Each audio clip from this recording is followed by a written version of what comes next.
Vijayakachara Stotra Sata Sushi Maharaj Divine Grace A.C. Bhaktivedanta Swami Srila Prabhupada Ki ISKCON BBD Founder Acharya Srila Prabhupada Ki Jai Jai Om Vishnupad Paramahansa Pada Vijayakachara Stotra Sata Sushi Maharaj Divine Grace Bhakti Siddhanta Saraswati Goswami Maharaj Ki Jai Ananta Gaudi Vaishnavrinda Ki Jai Sadh Goswami Prabhu's Ki, Namacharya Shla Haridas Thakur Ki Jai. Prem Se Kaho Shri Krishna Chaitanya Prabhu Nityananda Shri Advaita Gadadhar Shri Vasudeva Gaura Bhakta Ki Jai.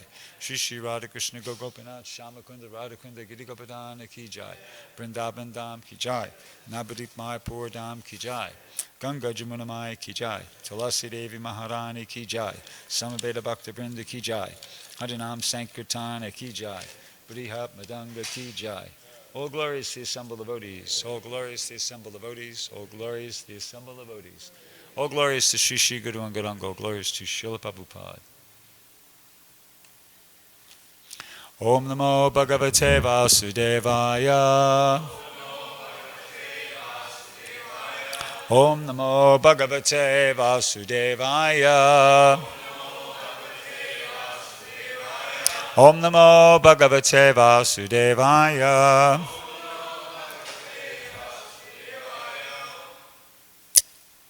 Reading from Srimad Bhagavatam, 1st Canto, Chapter 15, Text 43. Chiravasa niraharo. Chiravasa niraharo. Bhadavan muktamur Dvaja Bhadavan Mukta Murdhaja Darshayan Atmanorupam Darshayan Atmanorupam Jadanmatta Pisachavat Jadanmatta Pisachavat Anaveksamano niragad Anaveksamano niragad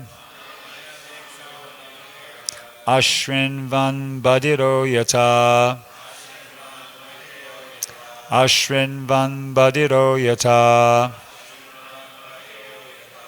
Chiravasam niraharo Bhadavan Mukta Murdhaja Darshayan Atmanorupam Jadonmatta Pisachavat Anaveksamano niragad Ashrinvan badiro yata. Others?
Vaishnavis.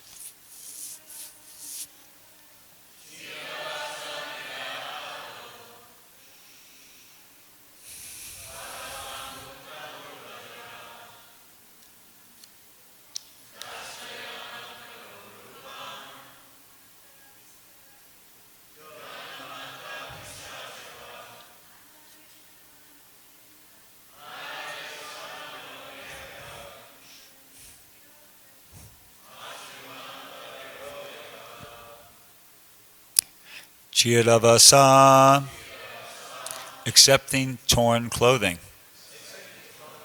Nirahara, gave up all solid foodstuff.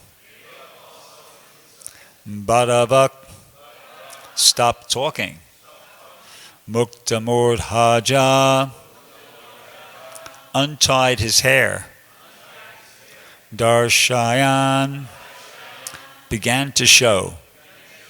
Atmanaha, of himself. Rupam, bodily features. Jada, inert. Unmata, mad. Pisachavat, just like an urchin. Anavek samana, without waiting for. Niragat, was situated. Ashrinvan, without hearing. Badira, just like a deaf man. Yataha, as if. Translation and purport by His Divine Grace A.C. Bhaktivedanta Swami Srila Prabhupada.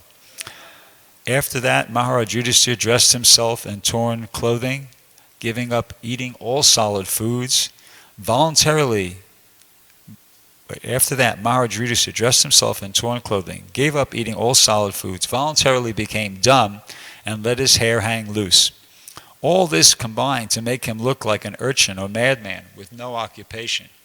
He did not depend on his brothers for anything, and just like a deaf man, he heard nothing.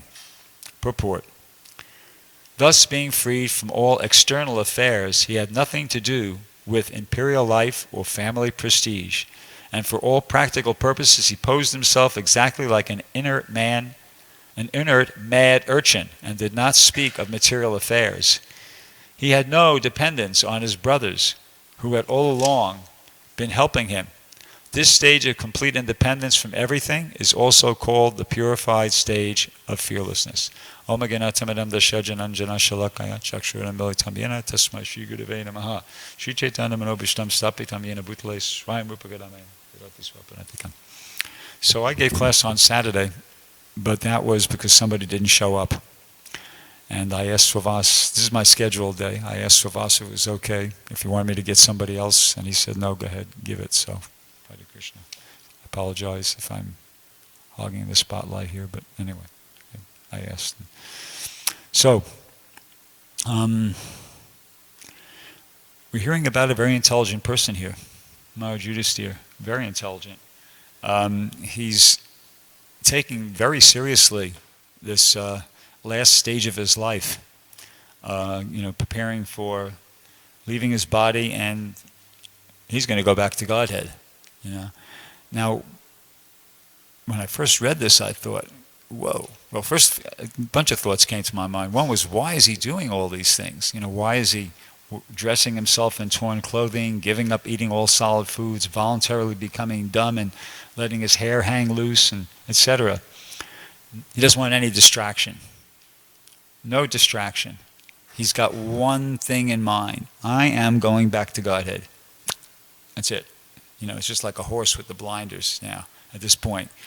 Everything else is, okay, that's all. We did that. We did everything right. And that's all in the past now. Now I got one thing I got to do, which is just completely focus and fix my mind on this objective. I got to, remembering Krishna and nothing else, so that at the very last moment, that's what I'm doing, and I go back to Godhead, back to be with Krishna eternally. So that's why he's doing that. And I would have thought, when I read that, if somebody would have read this to me and they didn't put the name in, if they just would have read, after that, so-and-so, dressed himself in torn clothing, gave up eating all solid foods, voluntarily became dumb and let his hair hang. I would have thought and you asked me at the end after I finished reading that, well, whose name would you put in there? I would not put Maharaj Yudhisthira's name in there. I would have put Dhritarashtra's name in there. I would have thought that somebody like Dhritarashtra would have had to perform such severe austerities, because what we're hearing about is severe austerities. These are severe austerities, I would have thought Dhritarashtra would have had to perform severe austerities like that to compensate for all his materialistic way of life and his offenses to the pure devotees, the Pandavas, that maybe he would have had to done something very extreme like that to try to counteract all those offenses and etc.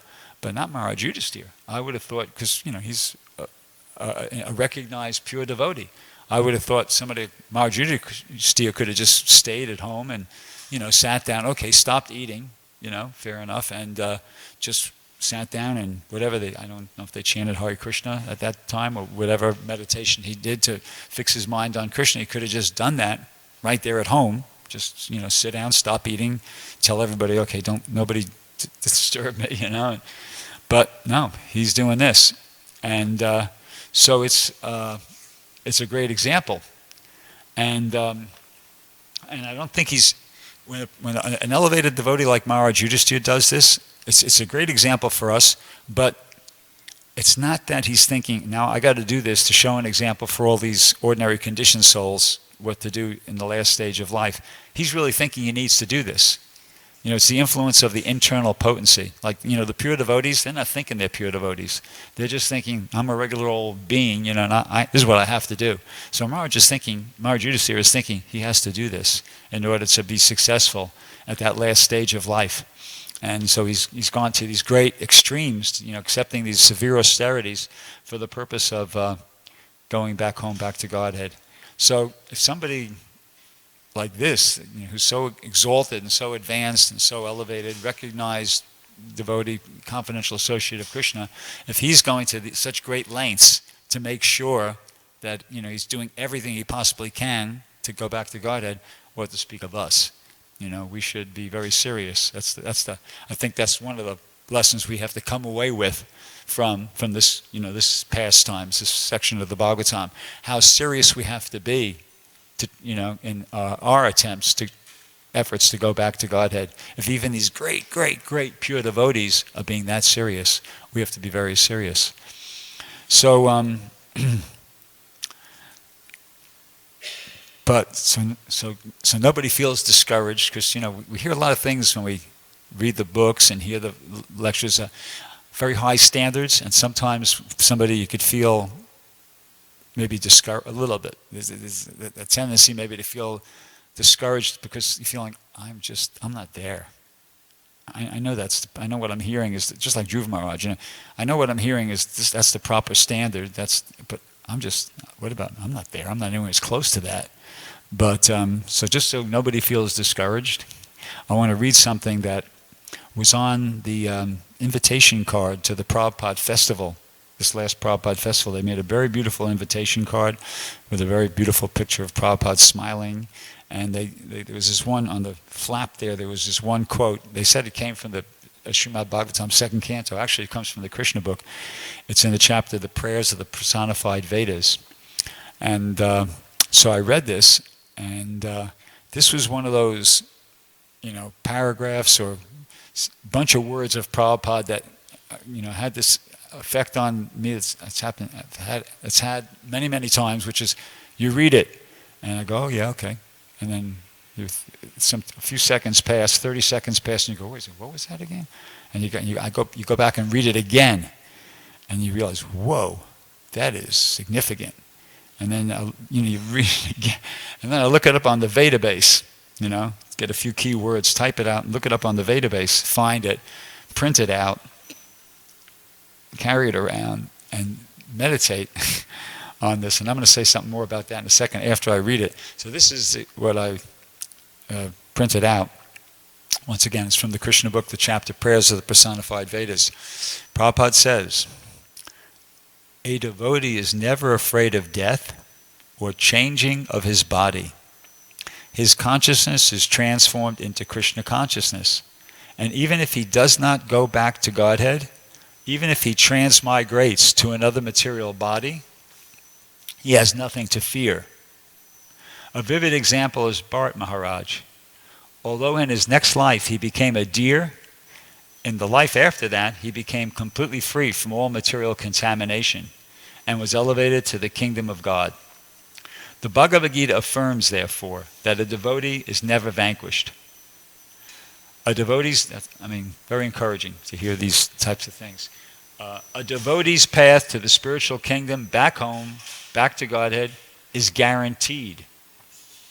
Since once you start, even if you don't make it back at the end of this lifetime, you're going to make it back because you're, as Prabhupada says here, you're a devotee's path to the spiritual kingdom, back home, back to Godhead, is guaranteed.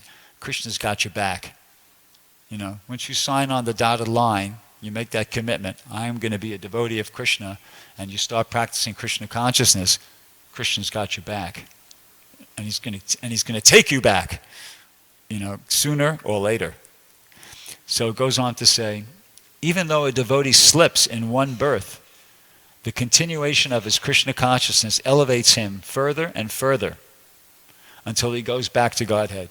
Prabhupada would always give that example about, deposits in your spiritual bank account. So whatever we're doing, we're making deposits in the spiritual bank account, and when it gets up to a certain amount, then you're ready to go. So, of course, Prabhupada would always also quote his spiritual master, Bhaktisiddhanta, says, don't wait for another lifetime. Finish your business in this lifetime. Go back home. And in the Bhagavad Gita, chapter 9, text 33, and the purport to that verse, Kim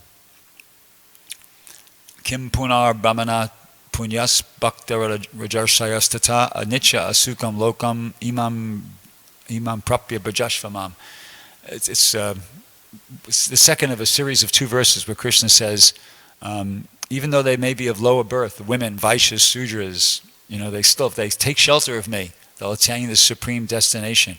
Then Krishna goes on to say, how much better then are the saintly kings and the Brahmins and etc., who in this temporary miserable world, render service unto me. And in the purport, Prabhupada says, this material world is not a habitable place for any sane gentleman. He's saying, so that's why Bhakti Siddhanta, Prabhupada's spiritual master, was saying, finish your business and get out. Don't, lollygag around. So, so now here, Prabhupada changes the tone of this a little bit. In the next few sentences, he goes, not only does a pure devotee purify his own personal existence, but whoever becomes his disciple also becomes purified and is ultimately able to enter the kingdom of God without difficulty. So it's kind of like a little bit of a change of gears here. Is Prabhupada talking about himself? If he's talking about himself, that's perfectly accurate, because that's what, Prabhupada, I don't think he required any purification of his own personal existence. So, but anyways, it seems like it makes sense that disciples of that personality would ultimately be able to the kingdom of God without difficulty. But he might be referring to people his own disciples here. He says, in other words, not only can a pure devotee easily surpass death, but by his grace, his followers can also do so without difficulty. And here's the sentence that makes it understandable. The power of devotional service is so great that a pure devotee can electrify another person by his transcendental instruction on crossing over the ocean of nescience. So that's an important point. Devotional service is so powerful that even people who are, let's assuming that this is, Prabhupada's not talking about himself in these last few sentences. If he is, it's perfectly accurate. And if he's talking about the people who he's referring to in the earlier part of this paragraph here, the followers who elevate themselves and then can elevate others, that's understandable by the power of devotional service. There's that famous verse in the second canto of the Srimad Bhagavatam, I think it's chapter 4, Kirata Hunanja Pulinda Pulkasha Abira Kasa Yavanada Kasaraya Yene Chapapa Yarapashraya Shraya Shujanchi Tasmai Prabhavena Vishnamaha. That it's talking about all these races that are outside the Vedic culture. the Kiratas, the Hundas, the Pulindas, the Malechas, the Yavanas, etc., etc., and even more sinful than that. Yes, ye necha papa, even more sinful than that. But they can be, if they take shelter of a pure devotee, Prabha Vishnave Namaha, by the power of Vishnu, because the pure devotee is connected with Vishnu. So by the power of the pure devotee, they can be delivered. See, the power of devotional service. Prabhupada had a lot of faith in the power of devotional service. That's why, there's one video I saw. It was Yadobar produced this series. What was it? Traveling with Prabhupada or Living with Prabhupada? What was the name of it? Following Srila Prabhupada. Okay. So, on those videos, you got a choice. You could watch the video and hear Prabhupada speaking. They dubbed in a lecture, or you could hear music, or you could hear the commentary of some devotees who were, there at the time. So I was watching this one. It was Prabhupada 1976 at the Rath Yatra in New York, and I was listening to what the devotees were saying. So one of the devotees was saying, he was a leader. He was one of at that time, and he said he was there when Prabhupada said, actually, none of you are qualified to take sannyas, but I need leaders. What can I do? What can I do? So the point being that Prabhupada had great faith in the power of devotional service. It's not that he saw us as very qualified or elevated, but what he saw us is as willing. We were willing. We had faith in Prabhupada, and we were willing. And Prabhupada goes, okay, that's good.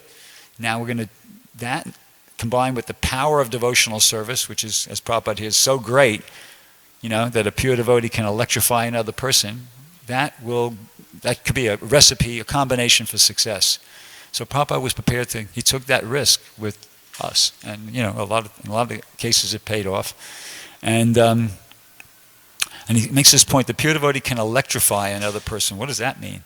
It means, this is my understanding is anyway, that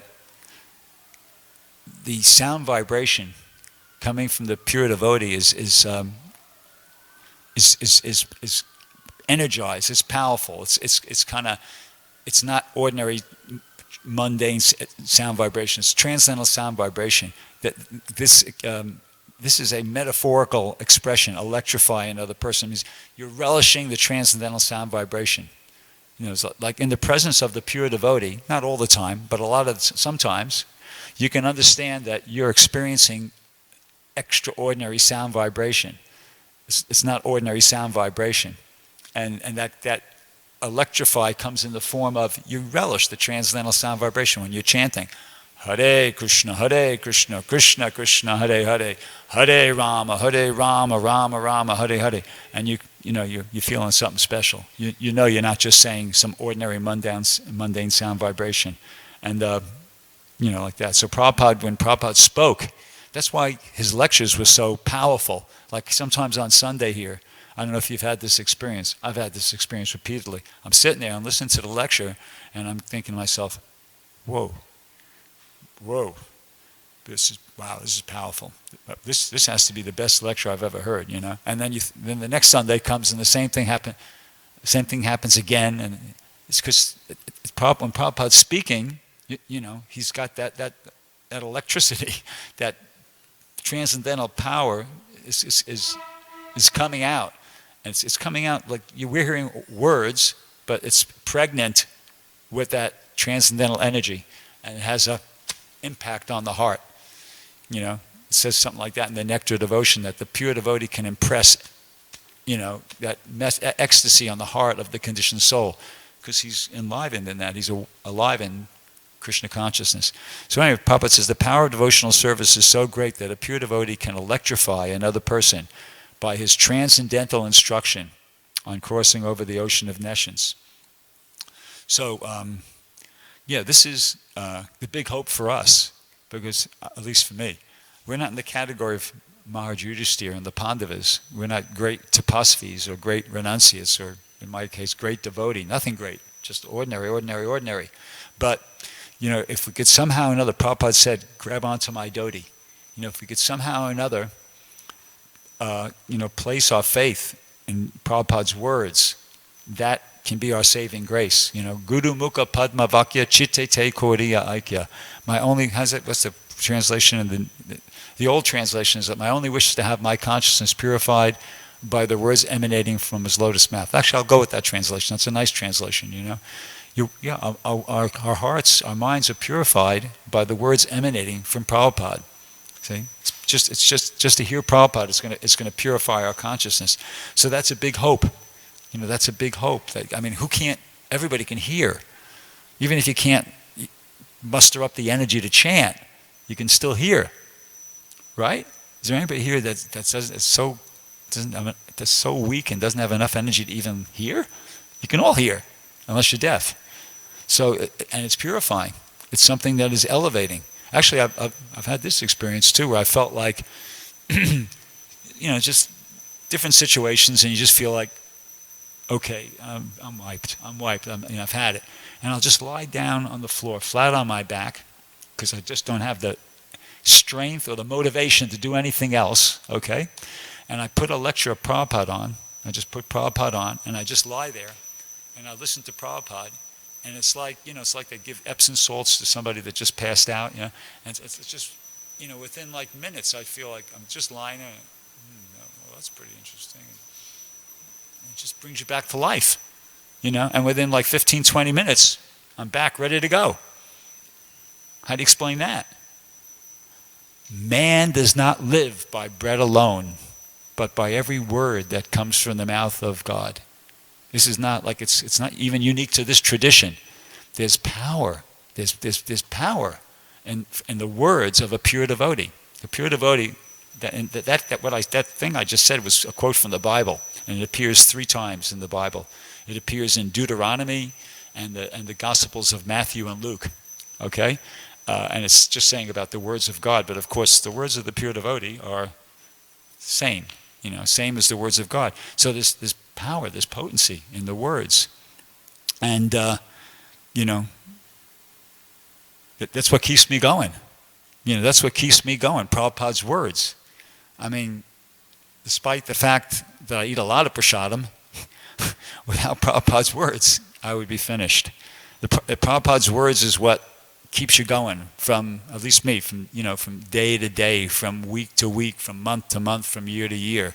It's faith in Prabhupada's words, what he's saying. That's why I have these things. Like when I think I might have mentioned this in a previous class. Out in that parking lot over there, I got a box. The box is about the size of, about half the size of this Vyasasan, like that, and about this high, and it's filled with papers, that I've accumulated over 47 years. Some of the stuff is like back before we had any database or anything like that. If I heard something on a tape, I'd just get my pen and paper out, and I'd play it, and then write down a couple sentences as much as I could remember. Then I'd stop it. I'd play it, remember something, write, and then play it again. And I'd accumulate those. I have these papers, and then it's about a box. And other things too. You pick them up here and there. And then I went through that, and I distilled it, and then I narrowed it down to a shoulder bag of, and then I, distilled that again, and you come up with and then I just, this what keeps you going. I highly recommend this process of meditating on stuff that's Prabhupada said. It'll give you inspiration. It keeps you going. Man does not live by bread alone, but devotees do not live by prasadam alone, the prasadam you ingest, but by every word that comes out from the mouth of the spiritual master. That's definitely something to that. There's power there. And very, very important. And it's what will really help us big time in preparing to go back home, back to Godhead. Because I don't see myself doing something like this, what's being described here, what Maharaj Yudhisthira is doing. And we're not recommended to do that, but what we can do is, start figuring out a program, how you're going to deal with the last part of your life. And I'm hoping for me that hearing Prabhupada is going to be a big part of that. Because at some point you're not even going to have the strength to chant, maybe. If you're fortunate, you will, but maybe you might become too weak or whatever to even chant, but you can hear. And the hearing will inspire you and keep you remembering Krishna.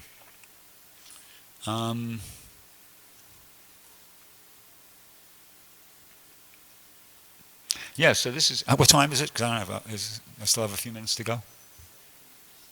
5, okay, I'll go a little longer. So this is a really, this is serious stuff, you know. I remember there's an expression, I guess I remember this from when before I was a devotee when I was a kid. You know, you go to the movies and they have a trailer, you know, an advertisement for another movie. And then at the end of it they'd say, coming to a movie theater soon, near you, you know.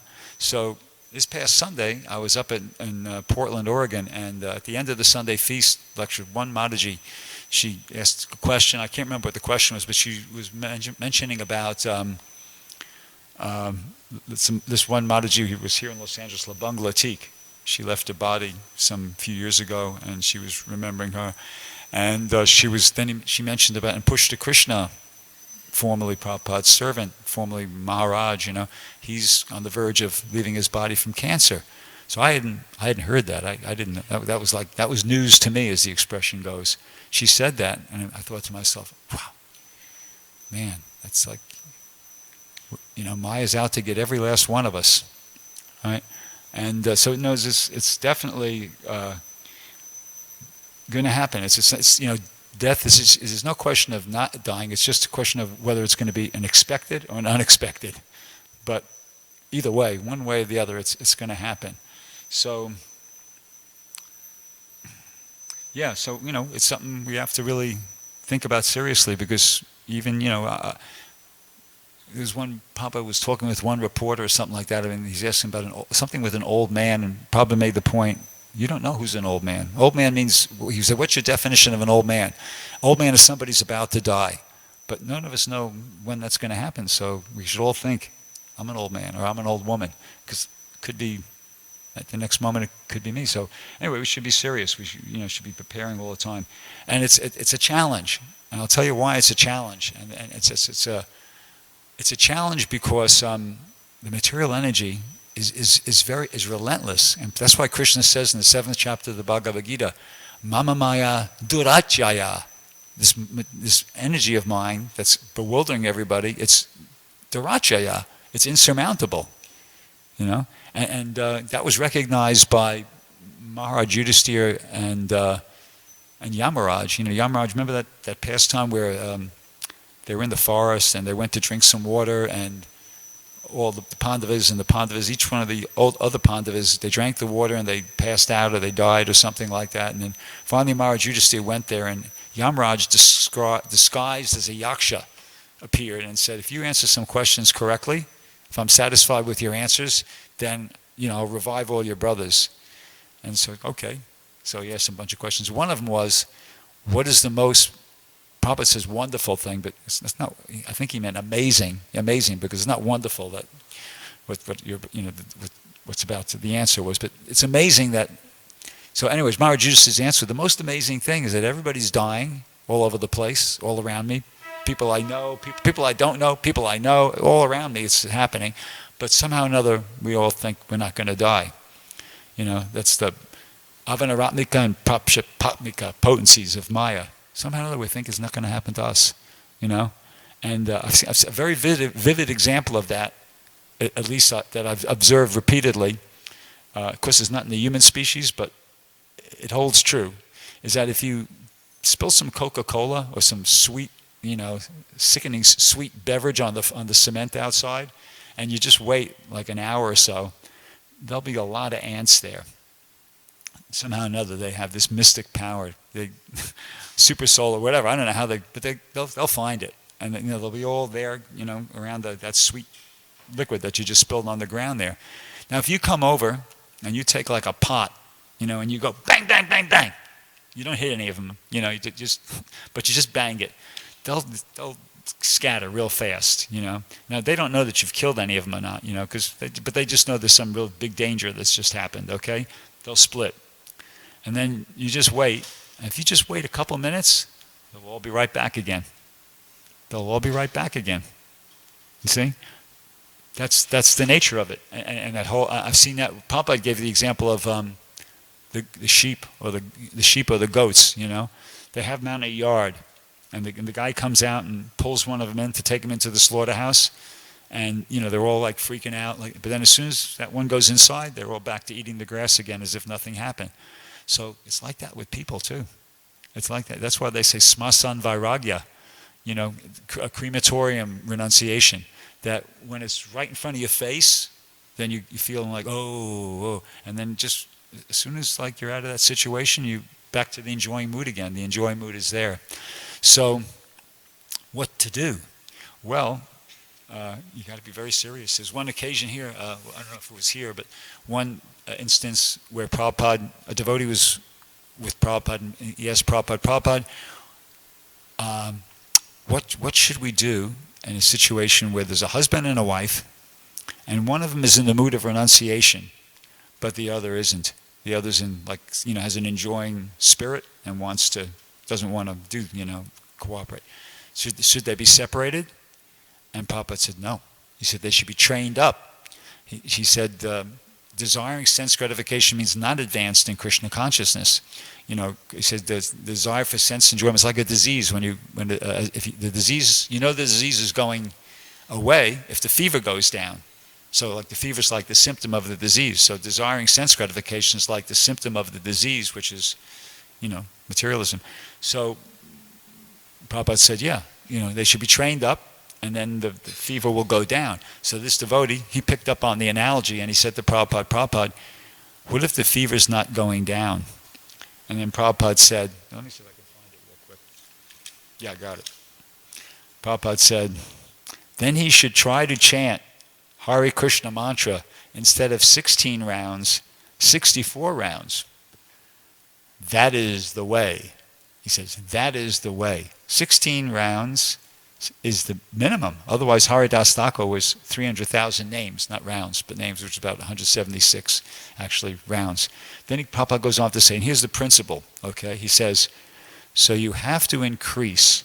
That is the only remedy. That's the principle. The principle is that we have to try to be constantly trying to increase our devotional service, our surrender. That's the way to combat this tendency to be drawn towards Maya again, which inevitably is what's going on. On another occasion, right here, up in that room there, Vishnu Jan, I don't know if he was a sannyasi at that time or not, he asked Prabhupada, said, Prabhupada, how is it possible for a man, an ordinary person whose mind is absorbed in thoughts of family, friends, business, nation, like that, how's it going to be possible for that person to remember Krishna all the time? He's going to be thinking of those things. And Prabhupada said, yes, think of, but at the same time, chant Hare Krishna. And Prabhupada made the point, it's like a tug of war. Tug of war. And Prabhupada said, if the person is determined and they keep fighting, keep tugging, then that will conquer, referring to the chanting will conquer. You see? So that's what's going on. It's like a tug of war. And if you ever played that game, tug of war, the way it works is that you got the two teams and you got the line down the middle, and then when the person who's in charge there says, okay, start, and then both teams are pulling. See, so say you're pulling, and you pull about 10 feet, and back, and then you think, oh, I'm a little tired now. Okay, hey, wait, everybody, time out. I just want to catch my breath here, and no, it doesn't work like that. As soon as you might make some gain. You see, you might pull 10 feet, but as soon as you relax, back the other way. See, so Maya doesn't take any time off. You might think, I want to take some time off, but Maya won't take any time off. She's going to keep pulling. You see? That's why Bhakti Siddhanta Maharaj, he said, in the morning you have to beat your mind 100 times with a broomstick, or a shoe, whichever one, I don't know which was the morning and which is the evening, and then 100 times in the evening with a shoe. And what he was saying, what my understanding is that he's basically addressing the point that the mind has a tendency the conditioned mind, has a tendency to gravitate towards thoughts of sense gratification. So beating the mind with the broomstick or the shoe 100 times in the morning, it's pulling it away. You have to keep pulling it away. That's the tug of war thing. Is you have to be constantly trying to just pull the mind back to Krishna, because if you leave it to its own resources, it's just gravitating towards sense gratification. Another interesting example of that is, which I've experienced, is if you have a car and the wheel alignment's not very good, as soon as you take your hands off the wheel, it veers to the right or it veers to the left. See, so with a vehicle, when you're driving a vehicle like that, well, you should really go get it fixed. But until you get it fixed, you got to make sure you keep your hands on the wheel and be steering. You have to steer, because if you leave it to its own resources, you're going off the road. So that's us. You see, as conditioned souls, especially Westerners, especially Kali Yuga Westerners, where our conditioning is such that if we take our hands off the wheel, means if we don't use our intelligence to direct our mind and senses, we're going off the road. We're going to be out of Krishna consciousness, or you're going to be engaged in some non-Krishna conscious type of thinking, feeling, and willing. So we have to be very vigilant to keep the car on the road, so to speak, keep our life on track. So let's see if there's any other points I wanted to make here. Okay, conclusion is, and probably it's 8:15, is that, like I made that point about man does not live by bread alone, the devotee does not live by the prasadam he eats alone, but by the words of the spiritual master. So we have to really take shelter of the words of the spiritual master, the instructions of the spiritual master, for preparing to go back home, back to Godhead, and for everything else in the meantime. It's just all perfection right there. Prabhupada gave us everything. Prabhupada taught us how to leave this world. Prabhupada taught us how to live in this world. You don't have to look anywhere else. I mean, I was really, aside from the fact that I loved what I read you, that paragraph I read you, I was particularly delighted that it came from the Krishna book. It's not like I had to dig out some Goswami literature or something like that. It was right, the Krishna book. That's like something, Prabhupada gave us a summary study, the 10th canto of the Srimad Bhagavatam. We have everything. If you're a scholar, if somebody's very scholarly inclined, there's nothing wrong with reading like other literatures by other Goswamis and other pure devotees. But it's not like you have to read that. You don't need that to go back to Godhead. It's just like if you're a super duper pujari, you can dress the deities like fabulously, but if you just do the basic thing that Krishna's pleased, or you know what I mean. So it's kind of like if you have those talents and abilities, if you're a real scholar, you're okay. You can read these literatures and it's okay, But it's not. Don't ever think that you need to do that to advance in Krishna consciousness. To advance in Krishna consciousness and to go back to Godhead, you do not need anything else than what Prabhupada gave us. That's at least. Am I correct, Sarah? Can you back me up on that? Yeah. To advance in Krishna consciousness and go back to Godhead, you don't need anything else than what Prabhupada has given us in his books and in his lectures. Like Atma? Okay, so Rabindranath?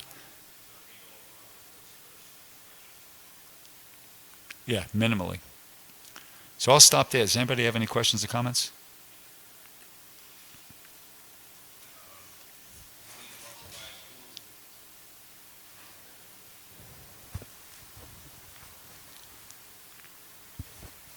Thank you so much, Prabhu. We need a bona fide guru, but also Prabhupada said that no one was qualified to take sannyas. So how do we go about finding a bona fide guru? Well, they weren't qualified in the sense that, they weren't traditionally people who you would think would be sannyas candidates. But Prabhupada took the risk, having faith in the power of devotional services I described, and some of those personalities, they became qualified sannyasis, despite the fact that, he picked them up from a situation where it wasn't the traditional situation of, the kind of qualities you'd be looking for, but by Prabhupada's mercy, by Prabhupada's guidance, and by the power of devotional service, I feel that there have been, followers of Prabhupada who have been elevated to the point where they are capable of doing that, connecting people to the parampara disciplic succession. That's not to say that they're on the level of Prabhupada. I won't say that.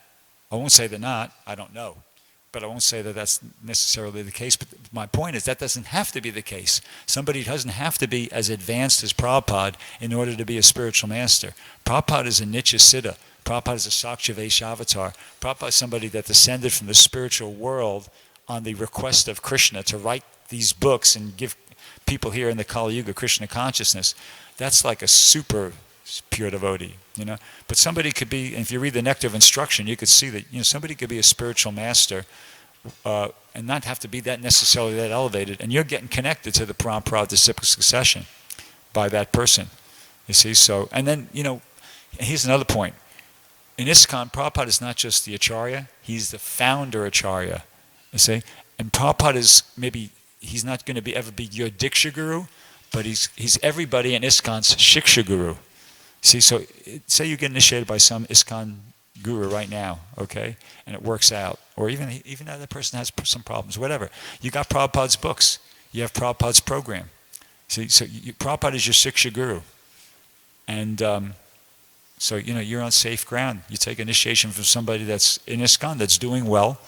This is 2019 now. These things, they've been around for a while now. They've seen that you can examine the track record. If somebody's been doing good for 20, 25, 30 years, okay, that's, pretty reasonable investment. And you take shelter of that person. And then you just also, but simultaneously, you're always taking shelter of Prabhupada, taking shelter of his books, of his program, and if you do that, you're okay. I think you're on safe grounds. Did that answer your question? It's best I could do. Okay, thank you very much. Guntaraj Srimad Bhagavatam Ki Jai, Srila Prabhupada Ki Jai.